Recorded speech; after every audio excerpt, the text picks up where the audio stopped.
Good morning. Hi. How's it going, Chris?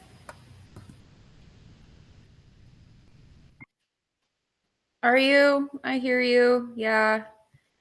I don't know why this week feels long. Kind of does. Good morning, everybody. How's it going?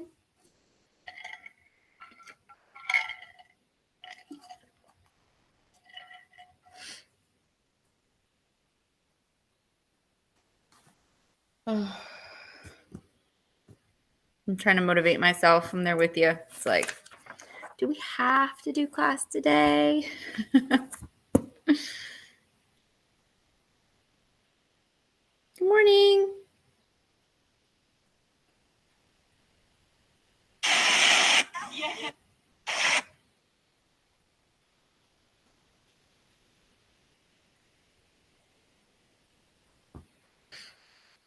Good morning.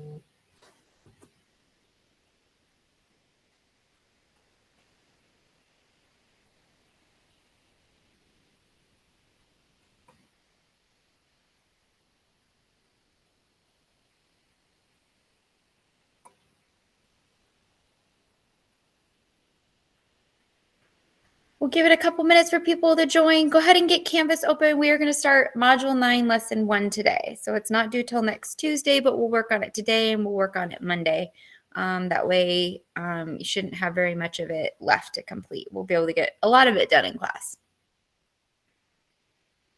So, good morning. Anybody watch Hell's Kitchen? If you ever want to feel better about your day, watch that show. He's so brutal. He's so brutal, right? He's so mean.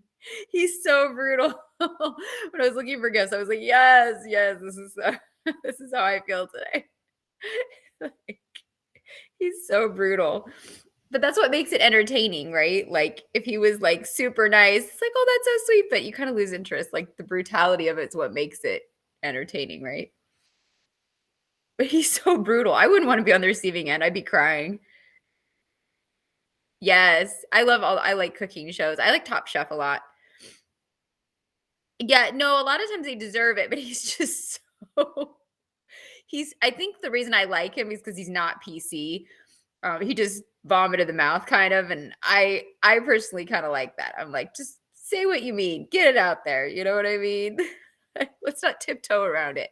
Like, be clear. So I kind of like that. So Judge Judy, just say what I don't know. I like that. Just say what you mean. It's probably why I like comedy a lot and stuff. So, all right, I'll give about one more minute, see if anybody else joins. Go ahead and get Canvas open. We're going to spend a good chunk of our morning in there trying to get about half the notebook done today. And then we'll work on the other half on Monday. All right. The quiz isn't due till next Friday. So next Tuesday, it's the EverFi snapshot registration, which we did yesterday.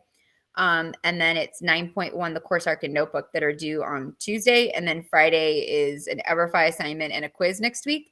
So honestly, like doing this with me in class, like you really won't have much you have to do next Tuesday. So if you stay with me in class, obviously if you zone out and you don't do it, then that's on you. But if you stay with me and get the work done, next Tuesday, we already did the EverFi assignment or, the registration and snapshot. So you should already have that in. And then we're going to do probably like 90% of this in class, like a good chunk of this in class. So, and the quiz isn't until next Friday. We broke it up because we have the EverFi stuff. So trying not to overload you all in one day. Okay. So, all right. Let's get started. Hope everybody's having a good day. If you're struggling like me and dragging a little bit, that's all right. We'll get there. We'll get through it. And that's why I hope you feel like coming to class is worth your time because I don't want to waste your time. I'm trying to help you get through the coursework and make it a little bit easier for you so that on those Tuesday, Fridays, you can finish things up, get them in, but you're not having to start from scratch, on assignments and stuff. So I know coming to class can be like, you're seniors, you're over it, but getting the job done and, you're not in this alone. Okay. So we are going to be looking at fundamentals of economics. So we watched that intro video yesterday, and then today we'll be looking at really like a lot of the vocab. And I'll be honest, some of it is hard to decipher. So we're going to spend a little bit of time on that and working on some of the basic concepts of economics in this module. Okay. But to stay on theme for second semester, okay, every day is a day. Today is National Pizza Day. All right. So I've already decided I'm getting pizza tonight. So what's your favorite pizza? But more importantly, where's your favorite place to get pizza? All right. Is there maybe some place I'm not aware of that I should be getting pizza from? So today is National Pizza Day. Told you every day is a day. So, what is your favorite pizza, or where's your favorite place to get pizza? We get pizza from Costco quite a bit. It's cheap and pretty good.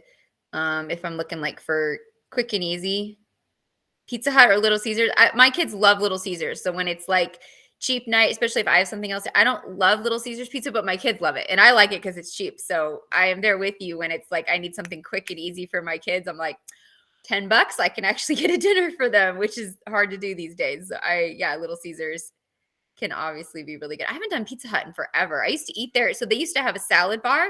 And I remember in college, the town I went to college in, they had a Pizza Hut. So we would go like eat there because they had like a salad. You could like go as many times as you wanted through it when you're in college or on a budget. Awesome. So what else do we like? Come on, everybody.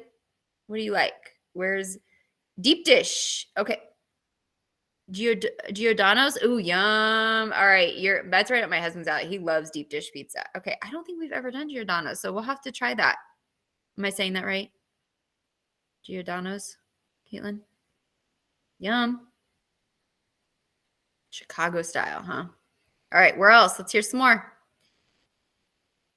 Come on, there's like 15 of you in here. Let's go. What do we got? What do you guys like?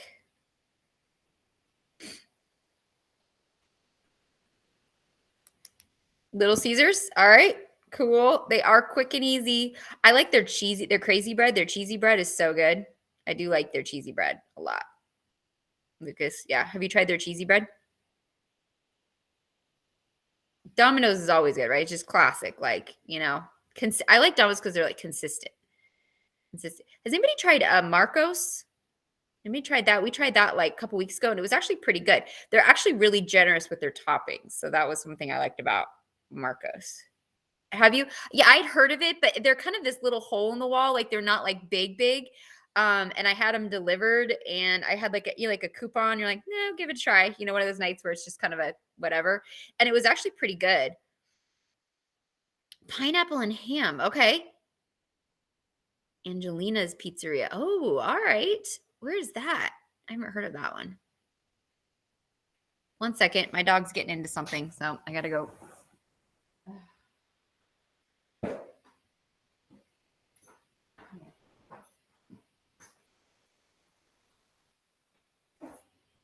Okay. Sorry, she was getting into something, so I had to take that away.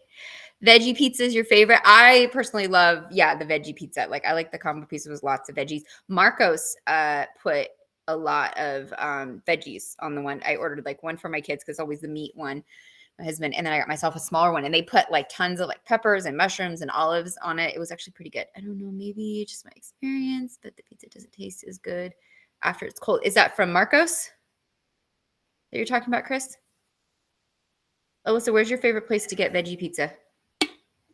Oh, okay.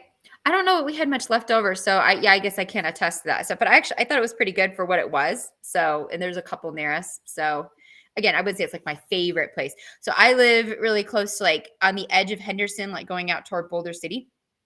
So I'm actually right by this locally owned pizza place called Sunset Pizza, and they have like the best pizza in my opinion. But it's like a locally owned small. Like there's two. There's like one here, and then there's one like downtown Henderson. So that's where, like, if I want good pizza, that's where I tend to get it. But like quick pizza, Little Caesars definitely is a hit. Marcos, I kind of like. Anybody do Grimaldi's? I love their pizza. I just think it's really overpriced. Anybody else? Super good pizza, but I swear I spend as much there as I would for like a steak dinner. Like, it's really expensive. Anybody ever done Grimaldi's? Yeah, right. It's so good, but it's so expensive. I was like, oh my gosh. Like, it's like, do I get like a filet mignon with this? Like, it's really expensive, I feel like. Cool. All right. Well, Angelina's, I'll have to try that. And then what was the other one somebody mentioned? Giordano's. All right. Deep dish. I'll have to maybe try that. My husband loves deep dish. So we don't get that very often. Pretty much everything around here is like the thin pizza, right? Okay. So let's jump in.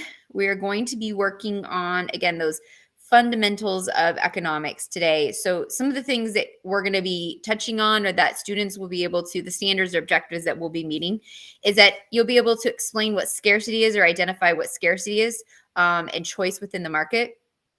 What is entrepreneurs and why are they important? Oh my gosh, my dog is driving me insane. So sorry.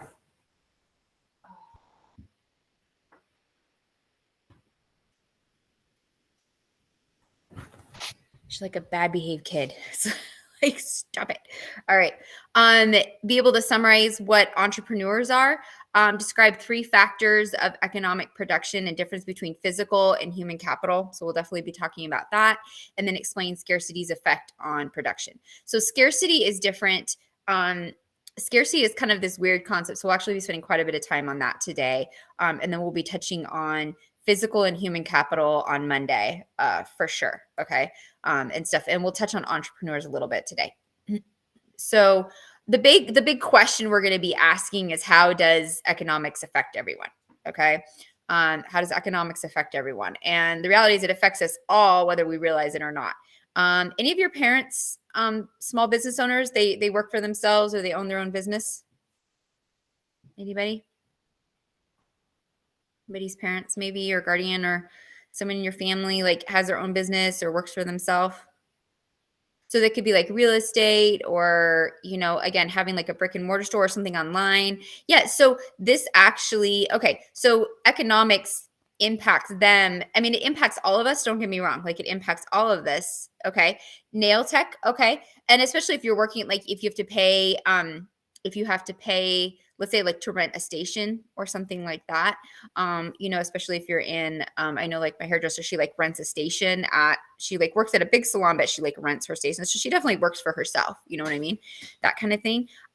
Economics impacts you even more because you are having to constantly weigh pros and cons, expense, what do I charge, what is my overhead, tax, like there's so many different elements, cost of the products to do nails or to do hair or to do whatever their business is. So there's this constant, wavering of decisions that they don't probably even realize, and you probably don't even realize that absolutely are economic. So that's the cool thing about kind of learning about some of this is it is a little bit technical, but it really does impact us whether we realize it or not. You know what I mean? That we're already kind of doing it. Now we're just helping kind of break it down and put names to it. Have you ever like been doing, you're like, oh, I know what that is. I already do that, but you didn't really know what it was called, that you were already involved in it. So that's very much kind of what we're going to see in economics is that maybe someone in your family is already involved in it, or you are, or you understand the concept, but you just didn't know the name for it or exactly how that broke down. Okay.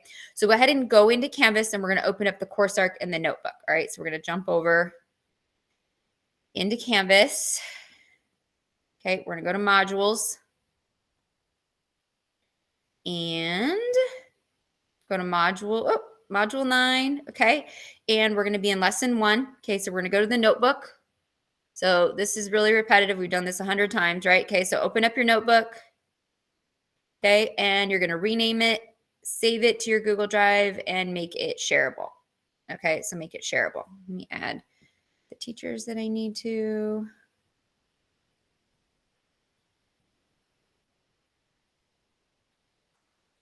Okay, so rename it, save it, make it shareable.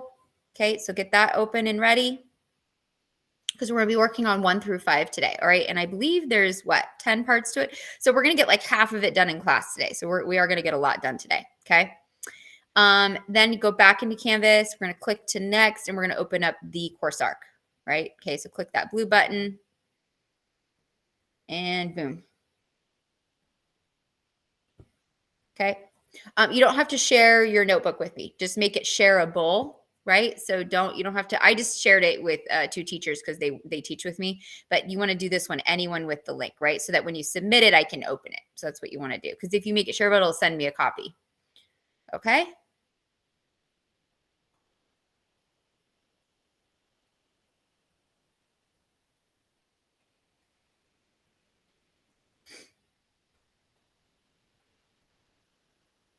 Okay.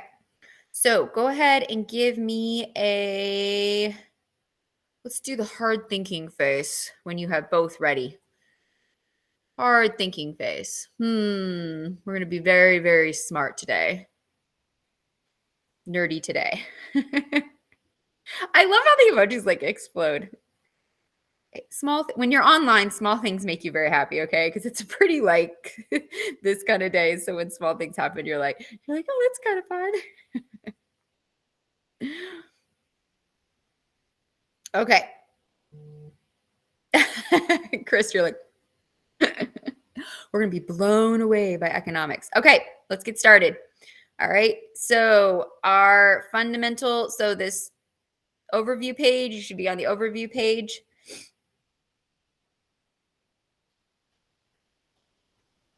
And stuff. So, okay, so it just gives us the outline. Okay, so it gives us the objectives. So again, being able to look at scarcity, what are entrepreneurs, understanding the three factors of production and the difference between human or physical and human capital. So we'll talk about that more on Monday, and then how scarcity affects production. Okay.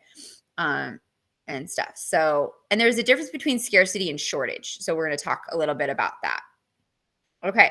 So introduction, again, there's many different ways to think about economics, but it's so much more than just money and stuff. So economics is all about, it's the study of individuals, businesses, governments making decisions when faced with limited supplies and resources. So it's this idea that we have unlimited desires and needs, right? I have unlimited wants and desires, but there are limited resources. So the reality is that no matter what we do, there's always going to be a choice, right? There's always going to be choices, and you can't have everything.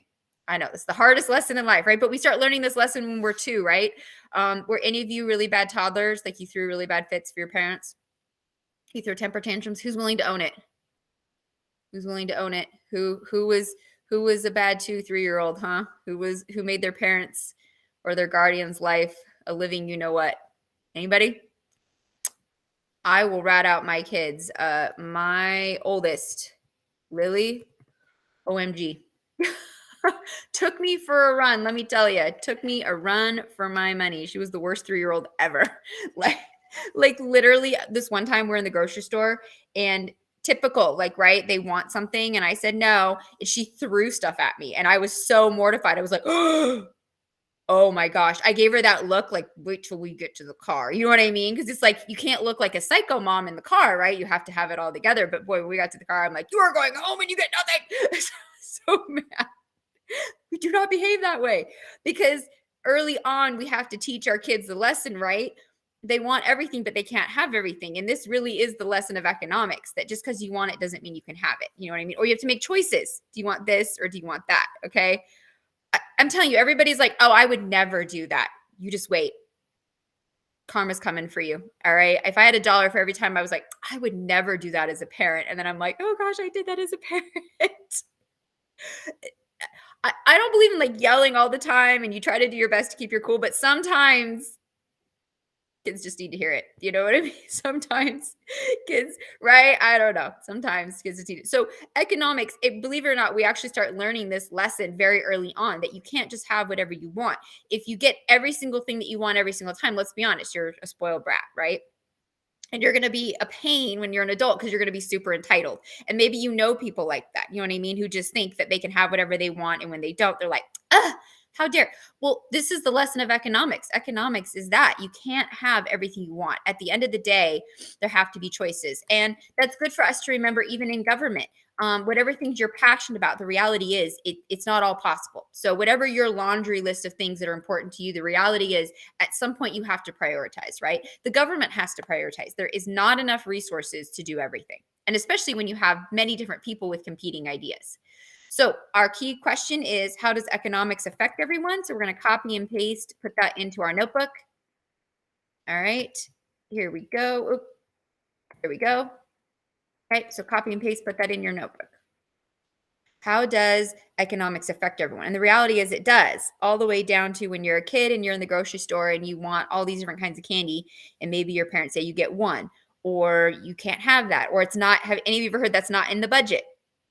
That's the reality of life. Sometimes it's not that I don't want to give my kids certain things. It's just not, we don't have the money for it, like it's not responsible.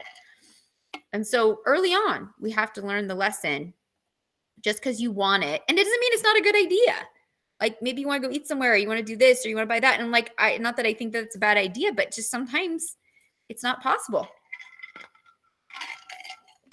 And unfortunately, this then becomes true with things that are super important to us. Like when you think about like big picture issues, social, medical, elderly, our schools, our military, like there's so many areas of need.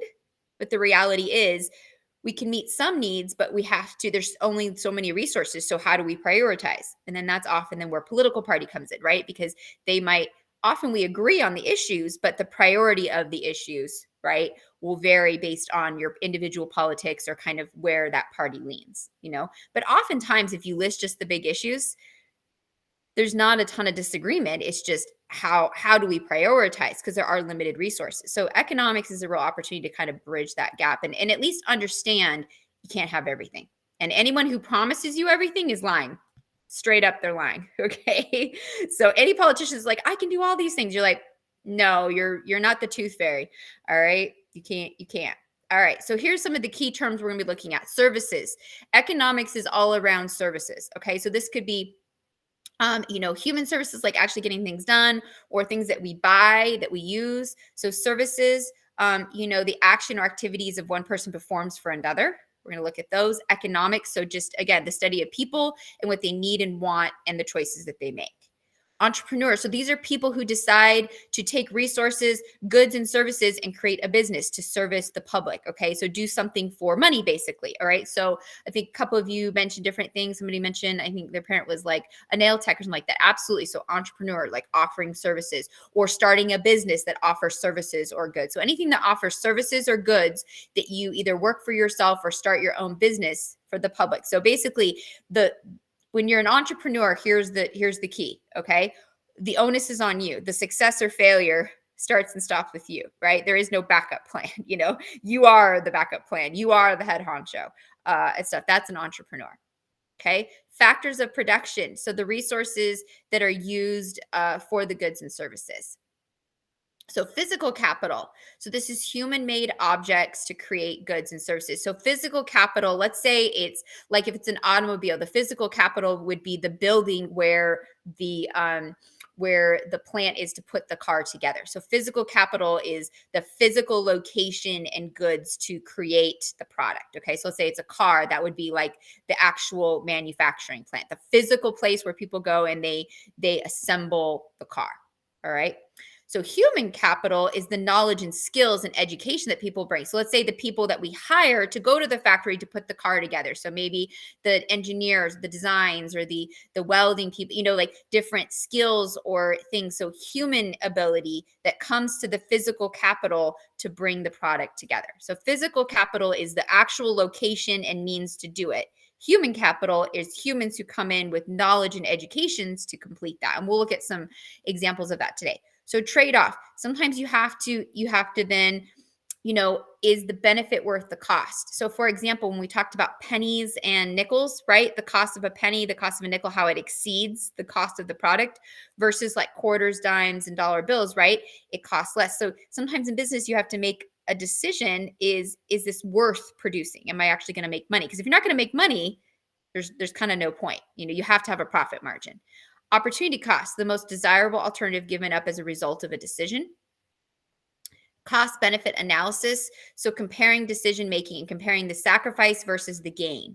So a lot of times investors will do this. How much money do I have to invest, and what is the likelihood of the benefit? What is my risk, and how long will it take me to recoup my money? So margin costs, the extra cost of adding one unit. So the margin is the breakdown of the product or service per individual product or per individual service. All right. So we're going to do some matching. Okay. And then we'll go over and do our chart. All right. So the resources. So our first one is resources that are used to make goods and products. Okay. Or goods and services. That is factors of production. So you should be doing this in your course arc right now, okay? All right, next. The human-made objects used to create goods and services, that is physical capital. Okay. So that's like the building to produce something or the manufacturing plant or, the physical location. Okay. The most desirable alternative given up as a result of a decision. This is opportunity cost. Okay. The extra cost to add one unit. So that's marginal cost. So when you're doing goods, if I'm producing, let's say candles, what's the marginal cost to produce that one candle? Or if I'm doing a service, so let's say I'll go back to like nail tech or hair or something like that. What's my individual cost versus profit of doing that one session of nails or that one session of hair or something like that? Okay. The action or activities that one person performs for another, that's services. And so these are all a part of the economy. All right. So once you have this done, or take a picture of it, if you don't have your course arc open, then take a picture of this. And then we're going to jump over into our notebook. Any questions? Am I moving too fast? We doing okay? All right, let's jump over into the course arc, or sorry, into the notebook. Okay, so we're going to do the vocab and then the definition, like kind of in our own words. Okay, so I will copy and paste these into the chat. So factors of production.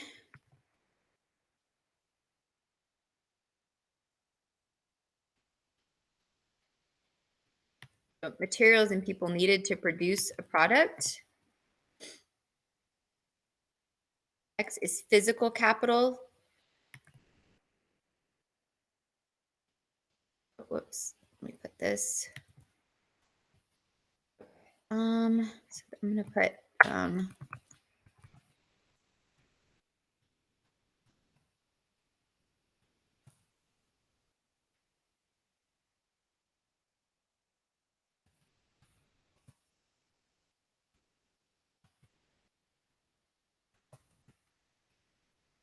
so, for example, an example of physical capital, if you're a hairstylist or a nail tech or something like that, the salon where you do that, right? The physical brick and mortar location would be the physical capital where you perform that service. So the place where people actually come, sit down, get their nails done or get their hair done. For a doctor's office, that would be the actual office where people come to get that. Okay. Opportunity cost, the most desirable alternative to give up.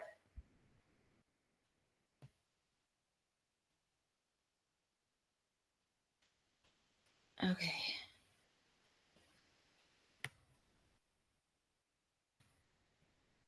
Right. Margin cost. So this is that price to the extra price, to add one unit. So either to produce a product or a service. So like, what is the cost of that hair dye? What is the cost of the scissors? What is your hourly cost versus then what do you charge for the service? And then what's that margin? You know what I mean? Let's say it costs a hairstylist $40 in, between product and time or something like that versus they get $150, so, and then with taxes, like, so what's the margin, you know what I mean, that they're getting between the cost and then the outcome versus actually how much money they make.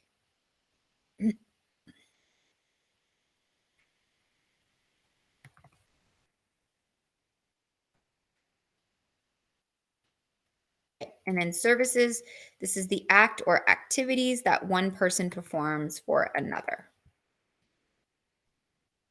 There's any number of examples of services, right? So, and really the big thing of this is the act of providing in exchange for pay. You know what I mean? So like any service you have done. So this could even be going to a restaurant, and getting food, the act of service, someone bringing your food, or going to the doctor, they're performing a service for you, or, hair or nails done, that's an act of service, or having a landscaper come and clean up your yard, that's an act of service. So someone who's coming in exchange for pay, they are performing a service for you or something needed.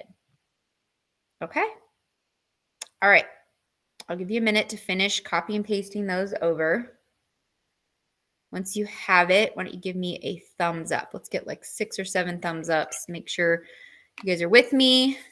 You got this completed. Thank you, Hillary. Thank you, Chris. Thank you, Caitlin. Okay, Lucas, thank you. Let's get a few more. Let me know that you have number 2 done. Awesome, Raven. Great, Jesus. Okay, let's get one more. Let me know that you're with me. Got this done, and we're going to move on to 3, 4, and 5. Okay, Elizabeth. All right, awesome. All right, so now we're going to move on to 3, 4, and 5. I'll deal with basically the same topic, which is scarcity. So let's jump over into the course arc. All right, and again, make sure you did check hole answers so that that registers your score. All right, and we're going to kind of sift through this a little bit, and then we'll go and do 3, 4, and 5 kind of at the same time because it's all actually off this page. All right, and then there's a good video clip for it.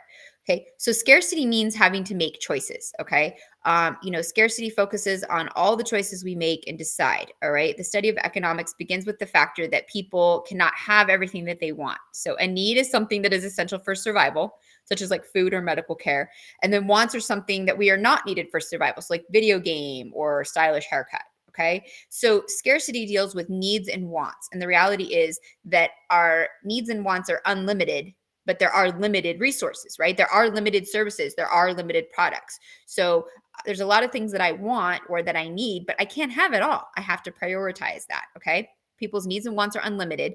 So that's something that we all want to remember. Okay. And the reality is that once you satisfy one need or want, another one arises. So it's unending. So a great example is eating, right? I had breakfast this morning and now here within an hour, always during third hour, anybody else, like my stomach starts to grumble because I'm ready for lunch. So I satisfied my need to eat this morning, but shortly to come, right? I'm going to have this need to eat again. And it's a need that I need to meet, but the reality is it's never ending. Right. So there's certain things that are just never ending. Or even if I get something like if there's a bag I wanted or a nice, stylish, I don't know, some brand thing that I'm like, oh, I really want that. And let's say I save for it for a month or two and I finally get it. Then guess what? There'll be something else that I want. There'll be another pair of shoes or bag or, there's always something, right? The new, cuter one I know, right? It's always right when you get the one and you're like, oh, no. And they come out with another version and you're like, they got me. Okay. So that's the reality. Our needs and wants are never ending. Okay. We're kind of a little bit greedy, like all the time. All right. So scarcity does not mean shortage necessary. Scarcity is not the same thing as shortage. Shortage occurs when consumers want more goods or services than are willing to make or are available. Okay. Or something like that. So unlike shortages, scarcity also exists and is a problem facing society. There simply is not enough goods and services to supply all the needs and wants. And so we see this play out in a couple different ways. Okay. One, not everybody can afford every type of car, right? That's why there's different levels of cars. You know what I mean? Like there's the, cheaper car, there's the mid-level, and then there's the ones, the Range Rover or the Maserati or, for things. So there's a lot of things that there's maybe sometimes levels of products where people can maybe afford their product, but different levels of products are not obtainable to everyone depending on income. So that would be an example of that. Housing, food, unfortunately, homelessness is something that is faced by every single society. There is no society where there isn't some level of homelessness. It just is a reality and it stinks and we want to do whatever we can to reduce it.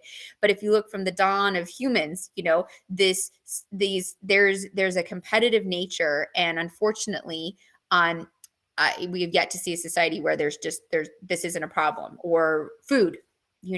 There's more than enough food in the world, more than enough food to feed everyone in the world, yet we have people that go hungry. So the placement of the food, it causes scarcity or causes shortage. Okay. So there's just some realities, even with need, that no matter what we do as a society, not everyone's needs are always met, and wants are subjective, right? But that's why like not everybody can afford the same things or have the same things. Like there's differences in income and what people can get and can't get or how often they get them and stuff like that. So these are just realities of society for as long as we can look back. All right. There are major factors that go into entrepreneurs. So the first task facing an entrepreneur is to assemble production and the resources needed for those things. So there's 3 major factors of production, okay, in order to produce something. You have to have land. You have to have the physical location. So this might be the resources needed. So if I'm making, let's say, a type of food, maybe I need grains or I need vegetables or things like that, like if I own a restaurant or something like that, okay? I need labor. So I need people to come in and produce that food or produce that, if I own a restaurant to prepare the food, to serve the food, to clear the tables, to wash the dishes. Like I need labor to do that.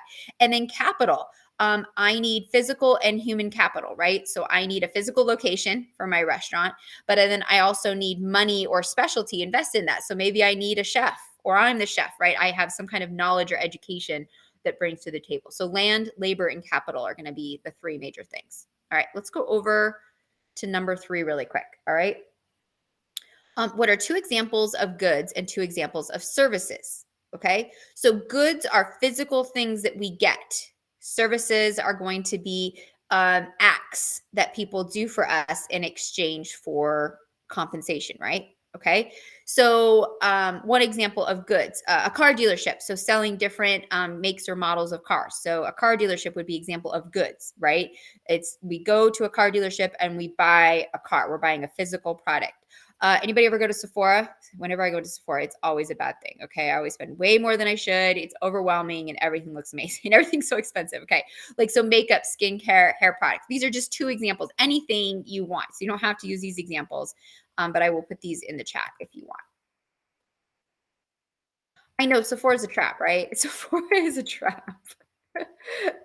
Last time I went, I actually on purpose brought my husband to keep me, because I tell you, I go down the rabbit hole and it is not good. So yeah, like it's like good if I bring him in with me, because he gets bored. He's like, "Can we leave?" And I'm like, "Yes, yes, yes." And I hurry so I don't spend as much.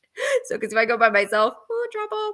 Okay, so services. These are actions performed by someone. Okay. So for example, yard maintenance, if someone comes and trims bushes or cleans up the leaves or something like that, or like a hairdresser, so doing a color and cut. Again, I mean, you could put anything you want.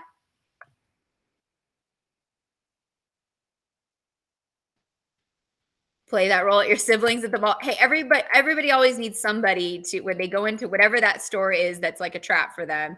You need somebody to rein you in, right? Otherwise it can be get a little carried away. All right, so I'll give you a minute. Put those in number 3.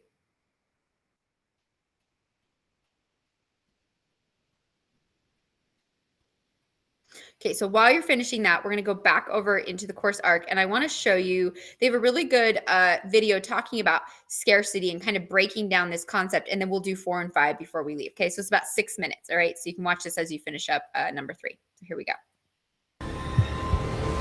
Hey, how you doing, students? My name is Mr. Clifford. Welcome to episode 1 of Econ Movies. I'm making a new series of videos explaining economic concepts in movies, and there's no better set of movies than Star Wars.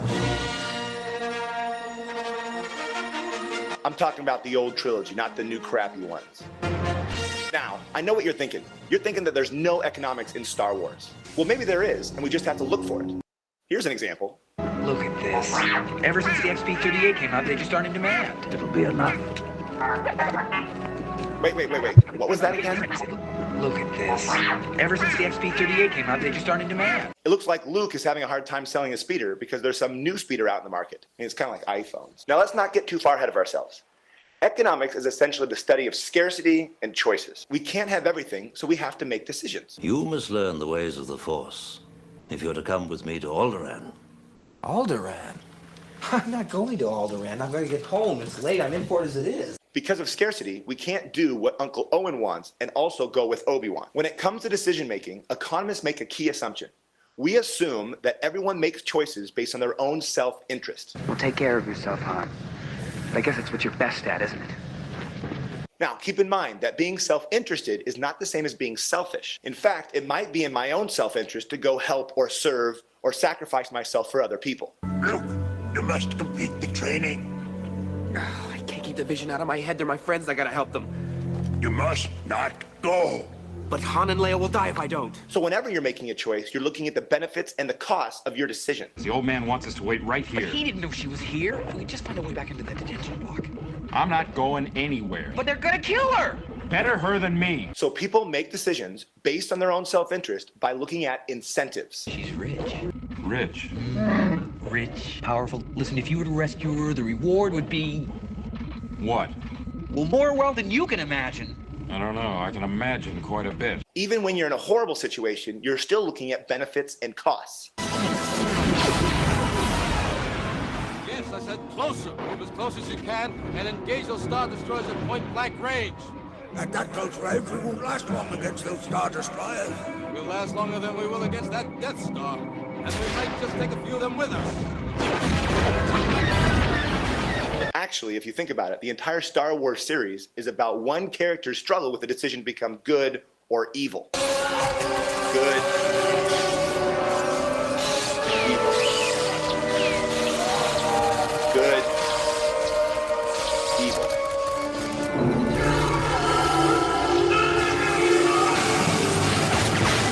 Economists have a tendency to focus on the decision-making of buyers and sellers. And this brings us to the idea of voluntary exchange, when buyers and sellers get together and negotiate based on their own self-interest.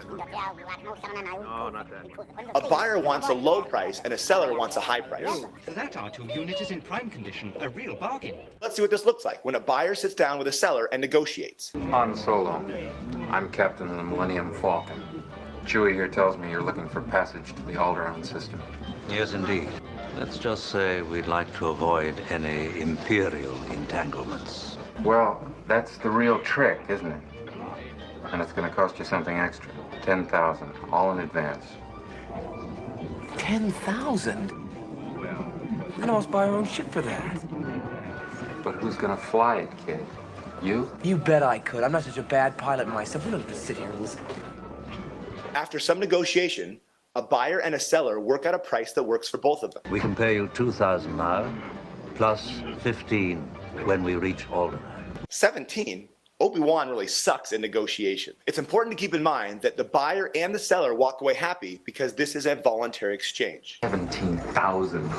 Those guys must really be desperate. This could really save my neck. Get back to the ship and get her ready. An involuntary exchange is the idea that someone is forced to buy or sell something, and that's not how business should be done. The mighty Jabba asks why he must pay 50,000. Because he's holding a thermal detonator.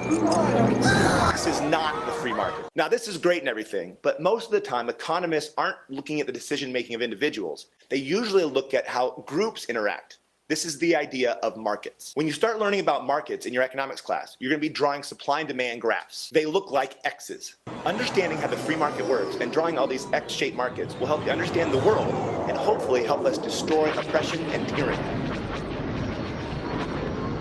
History has proven that free markets and capitalism, where people can make choices based on their own self-interest, is better than a centrally planned system where an oppressive government decides what to produce, how to produce it, and who gets it.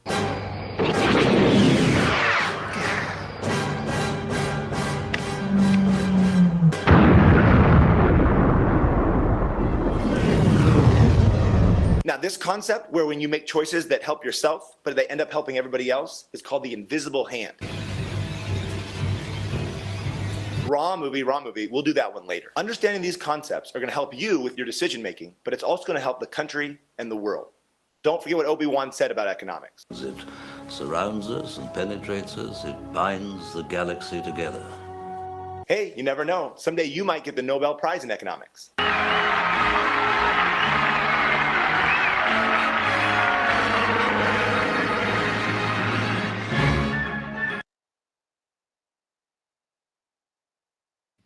Anyone a Star Wars fan?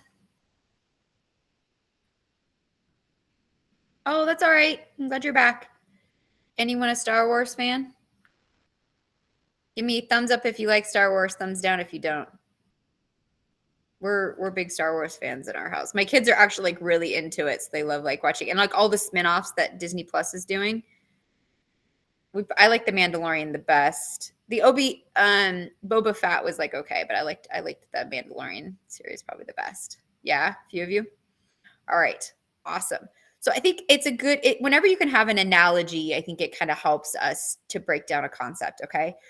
So number 4, scarcity. Okay, what is an example of kinds of choices that a business would have to make because of scarcity? Okay, so for example, doctors need tools. So, they need physical capital to care for patients. They need school and skills to perform surgery or diagnosis. So human capital versus physical capital, contractor, materials needed, lumber, screws, power tools, physical capital, the knowledge, certification, skills that they need.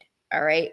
So examples of how this turns into choice on number 4, okay, is one choice that might or that might have to be substituting one ingredient for another. So if you're in a restaurant and you're offering something, but maybe there's a lack of avocados, you have to do something else to replace the avocados.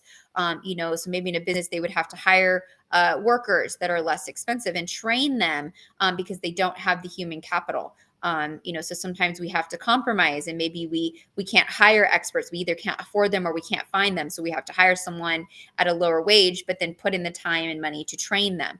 Maybe a restaurant would have to remove an item from their menu because the ingredients are no longer available, or it's too expensive to produce it. So we've seen that maybe sometimes it just gets too expensive to offer it, or you don't have the ingredients. You have to take it off the menu temporarily. Businesses might even have to fire employees because they can no longer make what they used to and can no longer need those employees. So sometimes this is something we see kind of in recessions or when economies kind of go down. And we're seeing this with some big businesses right now. They're laying people off.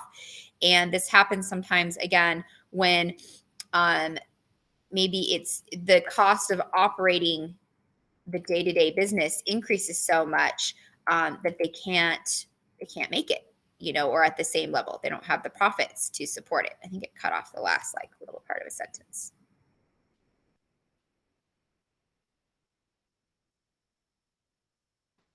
Okay. So scarcity is a couple of different things. It could be lack of a product, having to substitute, or because of the cost of a product, or it's just not available, you have to remove it, or it's not something that you can do, or you have to downsize because of the cost, or your business slows because you don't have the product. So there's a lot of different things that can lead to scarcity or contribute to scarcity.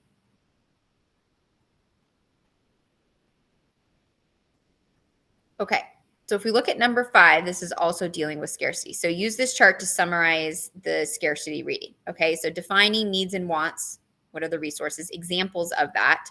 And is it limited or unlimited? Okay, so a need is something that is essential for survival. Okay, so a need is something that is essential for survival. A want, right, as we saw in the reading, is something that we desire but is not necessary for survival. So we looked at examples, in that. So what are some examples of that? All right, so resources. This is those items that make up what a person wants and needs. This goes in the far part of the chart. Okay, so examples of that. So of a need like food, medical care, clothing. Those would be examples of, a need, right? Examples of wants, haircut, video game, those are not necessary, but they would be nice, right? So resources, so like food, milk, water, cell phone, brand of shoes. So food, milk, water, those would probably be, needs, right? We need food, milk's good for you, water, we need water to survive, but we don't need a cell phone. We don't need the name brand of shoes.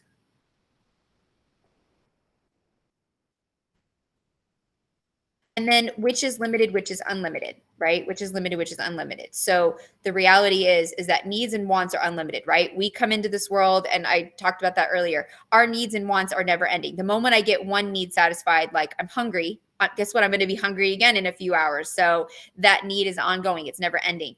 Once I buy something that I want, or let's say travel or do something that I want, then there'll be something else I want to do, or something else I want to accomplish, something else I want to buy. It never really ends. Okay. But the resources are limited. There's only so much food. I can only afford so much. I can only afford so many pairs of shoes, or so many different brands, or to take so many different trips, So the needs and wants are unlimited. All right, and I'm going to let you put this in your chart. I don't need to copy and paste this over. So needs and wants are definitely unlimited. It's unlimited how much we need to survive and the wants that we have. It's never ending, needs and wants. But the reality is that there's only so much money, resources, services to meet those needs and wants. Now, some people get more needs and wants than others, and a lot of that maybe is financial. It might be, circumstantial. There's a lot of different things that can factor into that and stuff. So this is where there's disparity, right? Of a lot of people, all of us are unlimited in our needs and wants, but then how much of those needs and wants we can meet, there's going to be variable to that. Okay. All right. Give me a celebration You should have 1 through 5 done in your notebook, halfway done.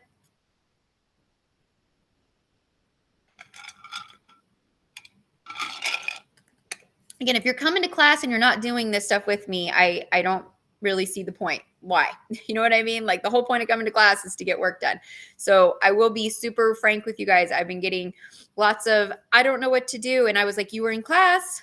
What'd you do? Clearly you weren't with me. All right. So, you know, and so if you ever miss stuff in class, go back and watch the playbacks, you know, because I do record these and then I post them on the live session pages, right? If you ever need to go back or review or something like that. But the whole idea that you have no idea what we're doing, you clearly were not paying attention in class. All right. And I am going to put that on you because I give lots of opportunities to ask questions and things like that. Okay.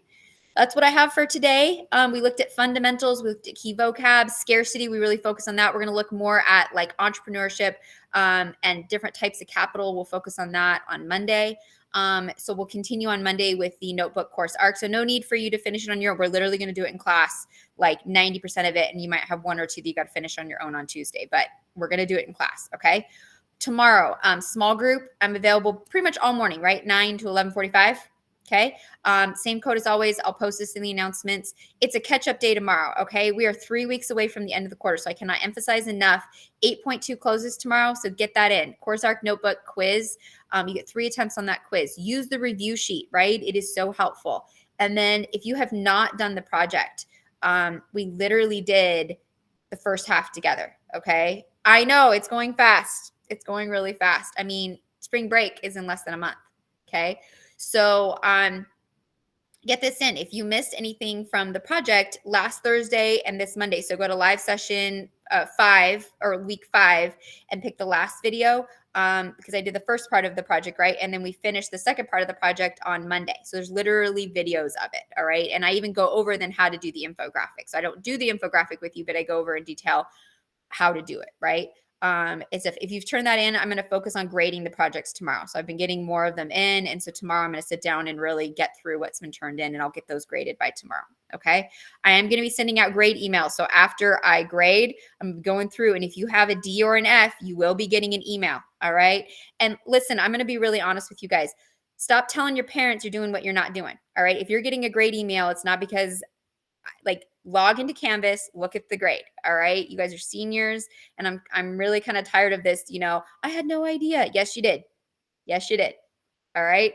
So log in, look at it. You know, if you've submitted stuff, if you're not sure, go to the grade. Okay. And stuff. So like this, I have no idea what's going on. You're 3 months from graduating. Like, come on, you know, like this is not your first rodeo. This is not my first rodeo. So don't be shocked when you get a D or an F email, all right? Because you need to get your stuff in. So if you want to avoid that email, get stuff in tonight because I'm grading it tomorrow morning and then those emails are going out, all right? Okay, I hope you have a great weekend. If you need anything, come to small group, come see me. I'll see you on Monday. Catch up, use this opportunity, get your stuff in, all right? Because we are close to the end of the quarter and that project is one of the last, like that's one of the really big opportunities, right, left for the quarter, okay? Have a wonderful weekend. Thank you so much.